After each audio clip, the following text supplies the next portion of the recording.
saya menjelaskan tentang apa itu pragmatik. Pertama, pragmatik merupakan salah satu cabang ilmu bahasa yang muncul dari pandangan Charles Morris pada tahun 1938 berkenaan dengan semiotika, yaitu ilmu yang mempelajari sistem tanda atau lambang.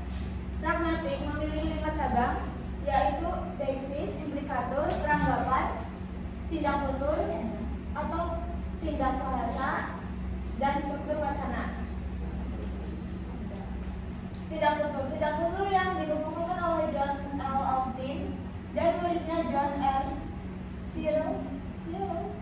Teori tidak tutur adalah subbidang pragmatik. Di bidang studi ini berkaitan dengan cara-cara di mana kata-kata dapat digunakan tidak hanya untuk menyajikan informasi, tetapi juga untuk melakukan tindakan. Teori ini mempertimbangkan 3 tingkatan pembelajaran: tindak konklusi atau membuat pertanyaan yang bermakna, mengatakan sesuatu yang dipahami pendengar; tindak ilokusi, menyatakan sesuatu dengan tujuan seperti untuk menginformasikan; dan tindak perlokusi atau mengatakan sesuatu yang menyebabkan seseorang bertindak.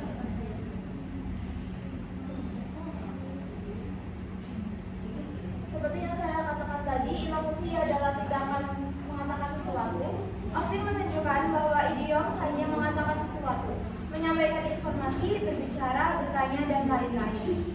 Penunjukan tergantung pada pengetahuan menurut pada saat penceritaan.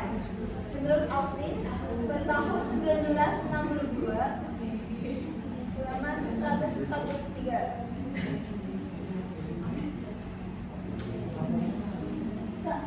Sadok menggambarkan tindak ilokusi sebagai tindakan yang dilakukan untuk komunikasi. Pada hakikatnya dapat dikatakan bahwa mengatakan sesuatu berarti melakukan suatu tindak ilokusi.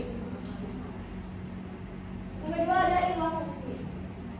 Tindak ilokusi yaitu tindak melakukan sesuatu berdasarkan apa yang telah dikatakan. Menurut Habermas 1998, ilokusi adalah apa yang dicapai dengan mengkomunikasikan maksud untuk mencapai sesuatu bahasa dan dapat mengandung kekuatan tertentu. Lalu bahasa orang dapat menciptakan sesuatu yang baru, membuat orang melakukan sesuatu, mengubah situasi, dan lain-lain. Yang ketiga ada perlokusi. Tindak perlokusi adalah apa yang kita hasilkan atau capai dengan mengatakan sesuatu, seperti membujuk, menghalangi, memberitahu, mengejutkan, atau menipu. Oleh karena itu, tindak perlokusi harus dipahami sebagai hubungan sebab akibat antara dua peristiwa yang menyebabkan adalah produksi tujuan penutur. Contoh tindak ilokusi sebagai berikut, yaitu ada Faiz belajar bahasa Inggris, Mark bermain bola. Lalu ada contoh tindak ilokusi sebagai berikut. Billy sudah seminar proposal skripsi pada pekan lalu.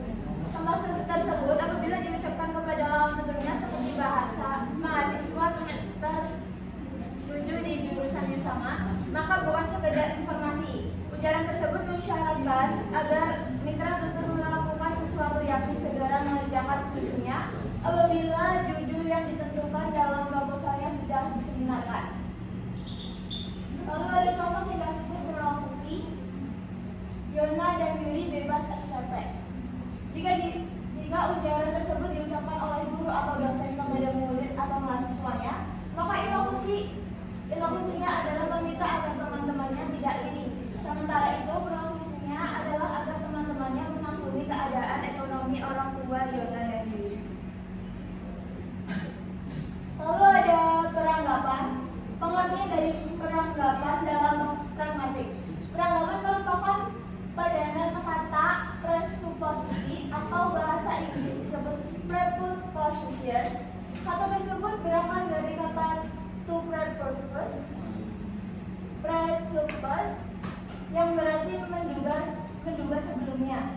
Berikut dipaparkan penjelasan tentang peranggapan dari Euler 2006. Peranggapan mendasari pernyataan sehingga menjadi syarat bagi benar atau tidaknya suatu ujaran. Ketidakbenaran peranggapan mengakibatkan ujaran tidak dapat dinilai benar benar atau salahnya. Jadi peranggapan adalah dugaan, keyakinan atau anggapan tentang orang lain atau suatu hal yang sudah dimiliki penutur sebelum mengutarakan suatu tuturan. Menurut Charles Hewlett, pada tahun 1996 mengatakan bahwa preposisi ialah sesuatu yang diasumsikan oleh penutur sebagai kejadian sebelum menghasilkan suatu tuturan. Menurut Steinaker, pada tahun 1978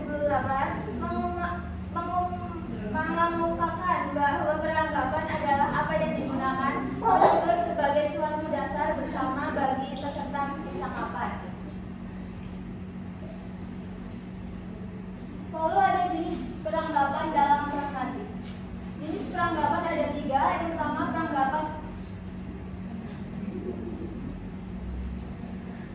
peranggapan eksistensial. Peranggapan eksistensial menunjukkan keberadaan preferen yang diungkapkan.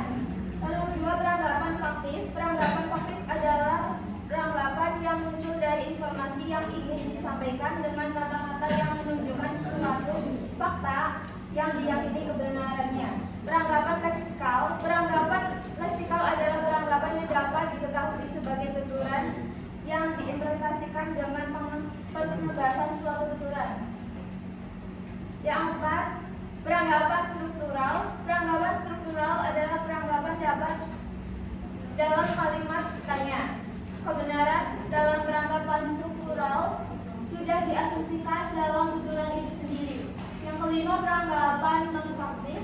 Peranggapan non-faktif adalah peranggapan yang diasumsikan tidak benar. Yang keenam, peranggapan kontrafaktual. Peranggapan kontrafaktual adalah peranggapan yang menghasilkan pernyataan kontradiktif.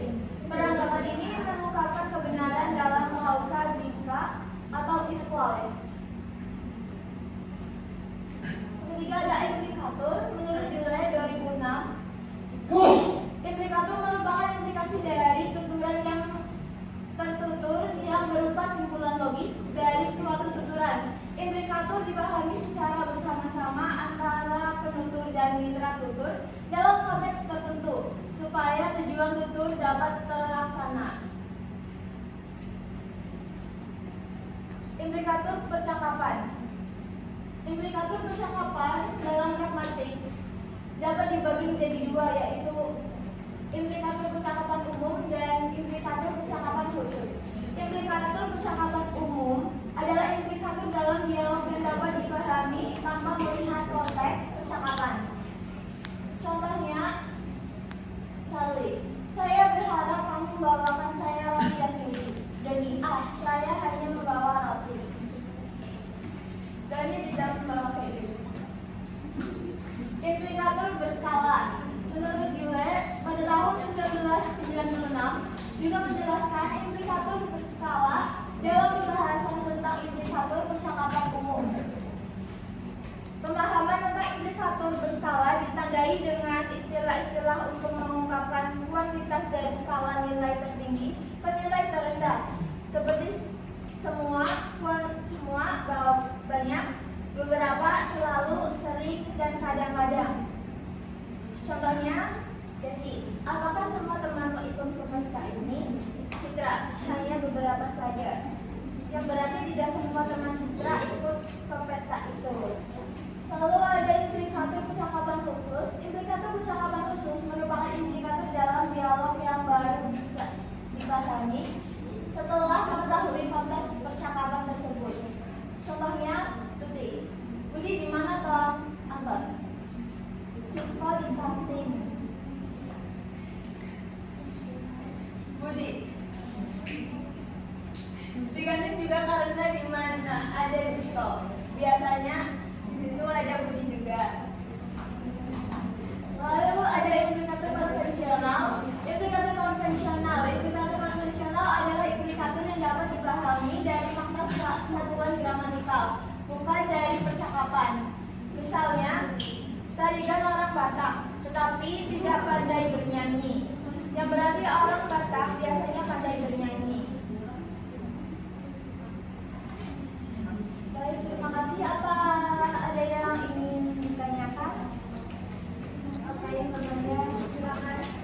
Baik, perkenalkan nama saya Amanda Firaningsi dengan NIM 2301040070. Izin bertanya, tadi kan sudah dijelaskan mengenai beberapa jenis peranggapan dan pengertiannya. Nah, pertanyaannya, dalam situasi komunikasi yang ambigu, bagaimana kita dapat mengetahui peranggapan yang digunakan oleh pihak lain? Terima kasih.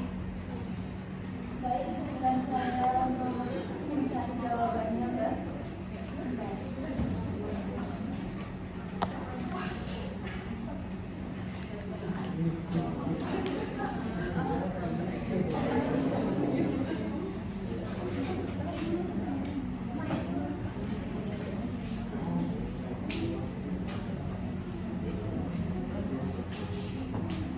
Baik, Mbak Banda. Tadi pertanyaannya dalam situasi komunikasi yang ambigu, bagaimana kita dapat mengetahui peranggapan yang digunakan oleh pihak lain seperti itu. Oke. Jadi untuk mengetahui peranggapan yang digunakan oleh pihak lain, kita bisa melakukan beberapa hal, yaitu yang pertama mendengarkan secara aktif, memperhatikan dengan seksama apa yang dikatakan dan bagaimana cara pihak lain mengungkapkan pendapat atau argumennya. Yang kedua, menganalisis konteks komunikasi, amati latar belakang situasi seperti budaya, sejarah, atau pengalaman pribadi yang memungkinkan mempengaruhi pandangan pihak lain. Yang ketiga, melakukan pertanyaan klasifikasi. Jika ada kebingungan atau ketidakjelasan, pertanyaan terbuka untuk menggali lebih dalam tentang asumsi atau pandangan yang mendalami pernyataan pihak lain. Yang keempat, memperhatikan bahasa atau tubuh dan ekspresi. Selain kata-kata bahasa tubuh,